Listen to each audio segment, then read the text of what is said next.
Well, this is titled Victory Through Jesus Christ. Di luhan kini og kadaugan diha ni Kristo. The context is from Psalms 18, 28 through 30.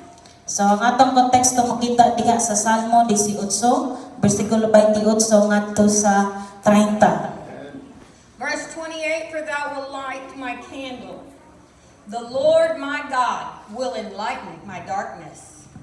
Verse 29, for by thee I have run through a troop, and by my God have I leaped over a wall. Verse 30, as for God, his way is perfect. The word of the Lord is tried. He is a buckler to all those that trust in him.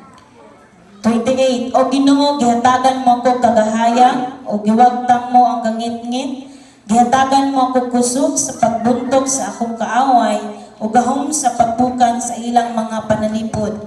Pagkahingpit sa mga buhat sa Dios, kasaligan gayud ang iyang mga pulong, manalipod siya sa tanang mudangop kaniya. In verse 28, David is giving thanks to the Lord for keeping him alive during the wilderness years of when he was being hunted by Saul. Sa versikulo 21 sa mga igsoon, si King David o si David naghatag og pagpasalamat ngadto sa Ginoo sa sa rason nga giguptan siya gingon nga buhi siya hangtod no sa panahon sa kamingawan nga diin gigugod siya ni Saul. In verse 29, David depended upon the Lord for victory over the enemy and for strength to accomplish amazing feats. So si David sa iyang panahon sa 29 bersikulo, nagdepende gayon siya sa Ginoo diha sa pagkamadaugon o diha sa iyang mga kaaway o busa niya na tungod sa kusog nga gihatag sa Ginoo sa iya sa pagkakumplisar sa mga butang nga mga kahibulungan.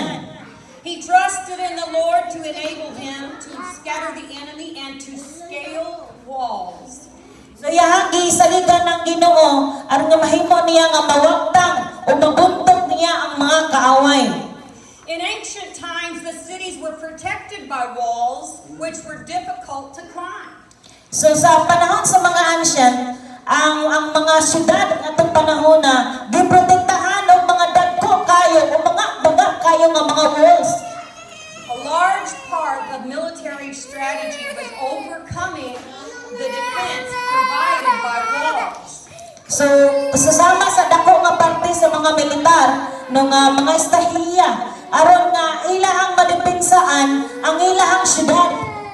So in this verse, David credits God with giving him military skill and difficult circumstances and success in the difficult circumstances. Si David mga igsoon iyang gihatag ang kredibilidad o credit no diha sa Ginoo sa paghatag sa Ginoo o kana pang estratehiya nga susama sa mga militar nga ingon nga manhimo niyang eskalado o himo niyang kanang nagmalampuson siya. In our own strength, we cannot be victorious over the devil. Sa atong kagalingon kusog mga igsoon, dili gyud ta makaingon nga magmadaugon ta tungod lang sa atong kusog diha sa atong kaaway. But we can be victorious by trusting the Lord. Pero mo susama niya na mahimo tang magmadaugon ug nagmadaugon pinaagi sa atong pagsalig diha sa Ginoo. Now in verse 30, David states that God's way is perfect. Diha sa bersikulo 30, si David mga igsoon nagsugyot ug nagsulti siya nga ang paagi sa Ginoo perpekto. And his word proves true.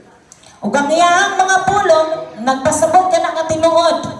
He does not say God's way is easy. Wala siya nagingon nga ang pulong sa Ginoo paagi sa Ginoo sayon. But God's way is perfect. Pero perpekto gayon ang paagi sa Ginoo. David's years of evading Saul and his men brought hardship.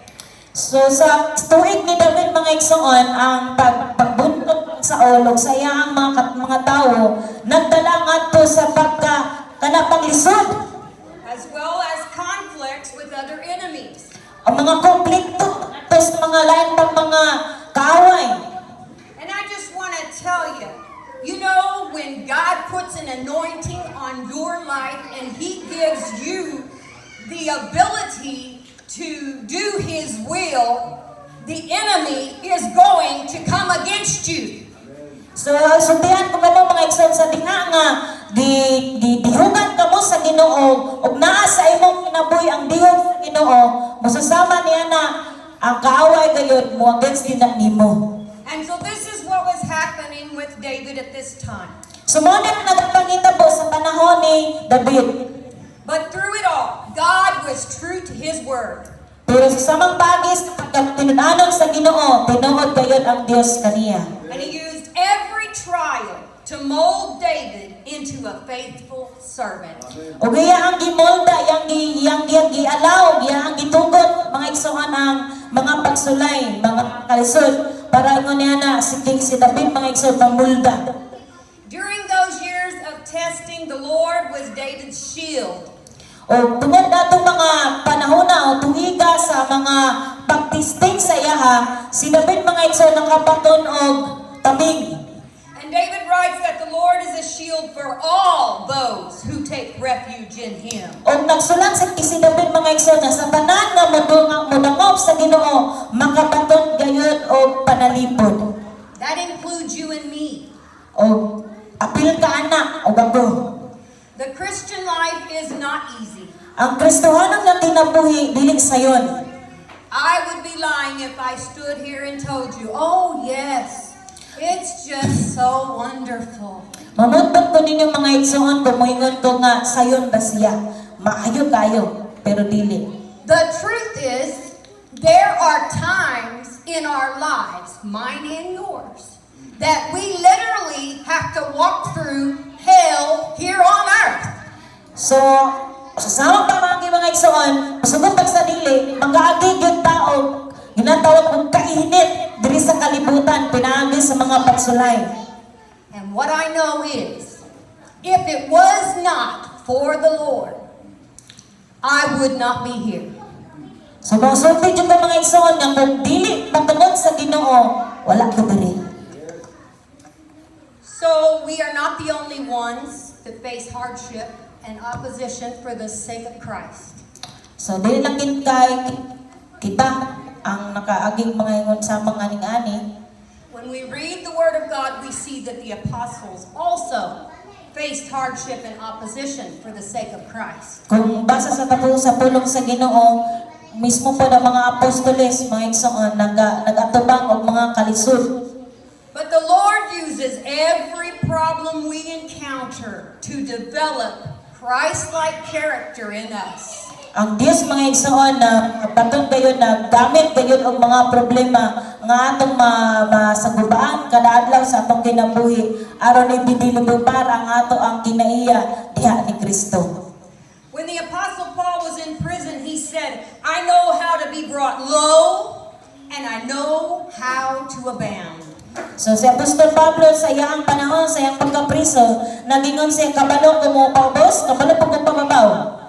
So see, sometimes God wants us to walk through those low parts in life, called those valleys.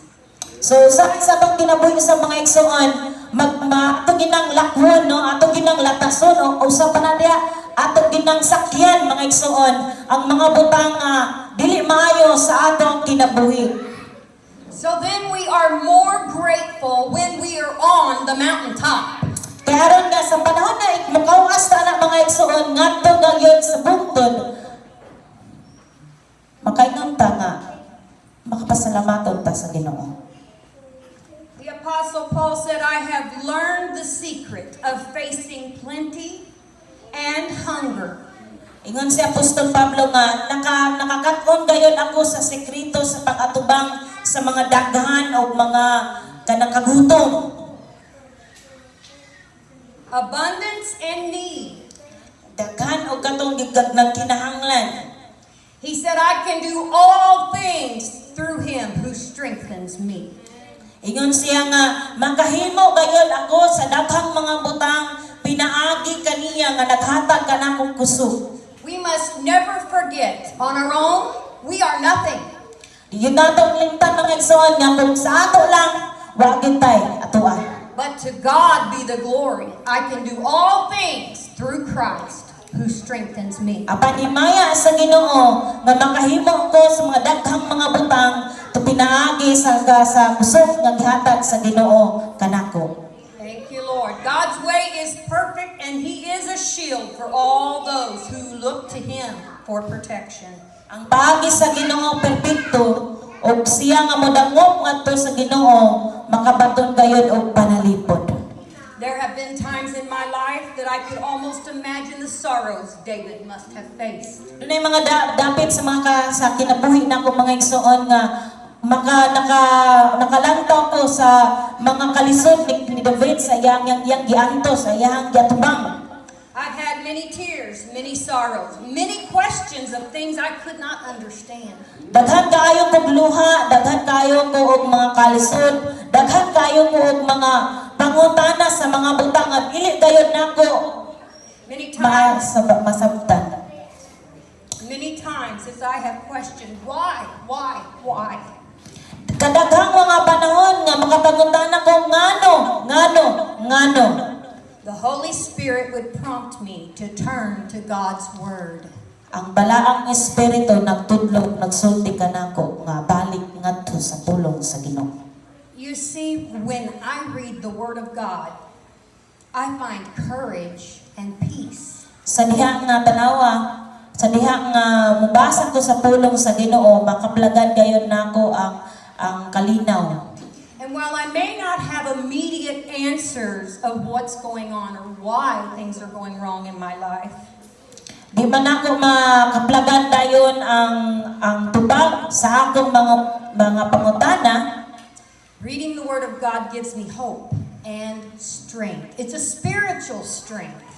So apan ang pagbasa sa pulong sa Ginoo naghatag kanako paglaom ug kusog. In those times I realized I am not alone. O anong mga panahon na akong nasinati nga wala ko nagginusara. It's in times like these that I must do what David did and give my battle to the Lord. Ug sa samang nga nani nga panahon sa akong kinabuhi susama ni David nga naghatag gayud sa ako ang mga pakigubat diha sa Ginoo. It's in those times that I have to say, God, I can't do this on my own. Ug mao tong mga panahon nga ningon ko nga Ginoo dili ko kahimo ani kung ako lang. This battle is yours. I give it to you, Lord. Kini nga pakigubat imuha ug ako ni ihatag nimo. And that's when the battle no longer seems so big. Ug mao nang panahon na nga ang imong pakigubat dili na dako. Because I gave it to the Lord. Kay nganuman gihatag man ako diha sa Ginoo. Through all the hardships, trials, sickness, failures, persecutions, and problems in this life, I have learned to trust in Jesus. Sa mga kalisdanan, mga kalisod, mga balatian o mga unsa pa ng mga problema mga igsoon. I have learned to trust in God. Nakahimong ko sa pagbarog diha sa pagsalig kang Hesukristo. Even when it means I have to say, not my will, but thine be done, Lord. Basin pa man og mga igsoon sa panahon nga maingon ko nga dili ang ako kabubuton ko dili kabubuton sa Ginoo. And I have learned to trust in God's word. Og nasayran nako nga og nakabalo ko nga pagsalig diha sa pulong sa Ginoo. See, the devil wants us to be defeated and depressed. Tanawa mga igsoon nga ang kaaway gusto niya nga dili ta magmadaugon. But no, Pwede. as believers, Ingon nga mga magtotoo, we do not have to be defeated. dili ta angay nga mahurog mga igsoon, dili ta ingon nga dili ta magmadaugon. We do not have to be depressed. Dili ta ingon nga madepress ta. And we do not have to be discouraged. Ug dili ta ingon mga igsoon nga mawala ta og kadasig.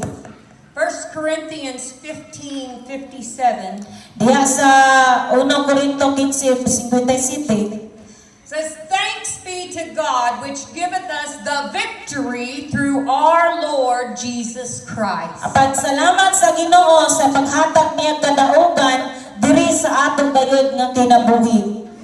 And I want to tell you something. On those days when I have been very physically sick and weak, Og sutian ko kamo mga igsoon sa panahon nga na ako sa panahon sa mga balatian gayud kaayo. I would pray and ask the Lord to give me strength, and I would read the Word of God. Og nangayo gayud ako og nang kusog diha sa Ginoo pinagi sa pagbasa sa pulong sa Dios. And then I would walk around the kitchen table and I would say, Hallelujah! Hallelujah! Hallelujah!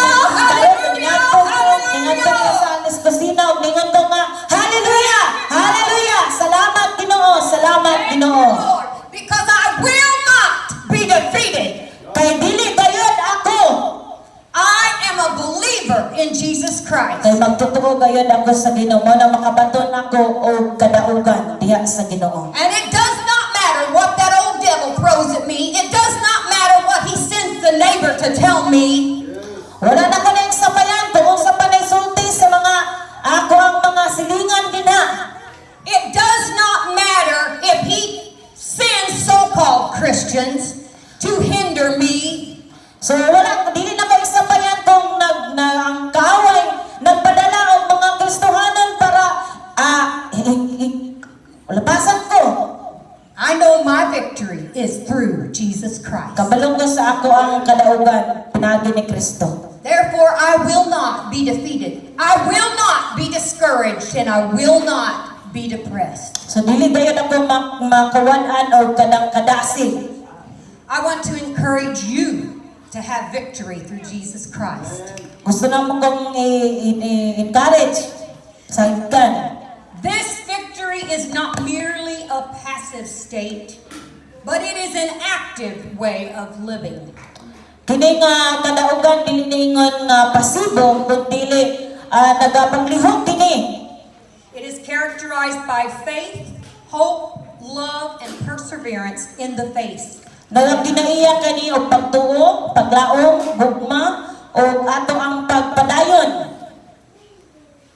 As believers, we believe that through Jesus Christ, we are free from the power of sin and death. Ingon nga mga believer, mga igsoon, nagtuo kita o pinaagi ang Kristo, nahimo kitang gawas nun. We have the promise of eternal life.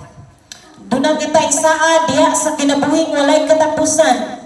We can find victory and overcome life's struggles and challenges through faith in Jesus Christ. Maka nakabaton kita o kadaugan o diha sa kinabuhi pinaagi usab sa mga challenges o mga kalisdanan. He conquered sin and death and the power of darkness. Iyang gidaog ang kasala o ang kamatayon diha sa atong mga kinabuhi. Therefore, we can have victory through Jesus Christ. O sa pusa mga igsoon, makabaton gayud kita og kadaugan pinaagi ni Kristo.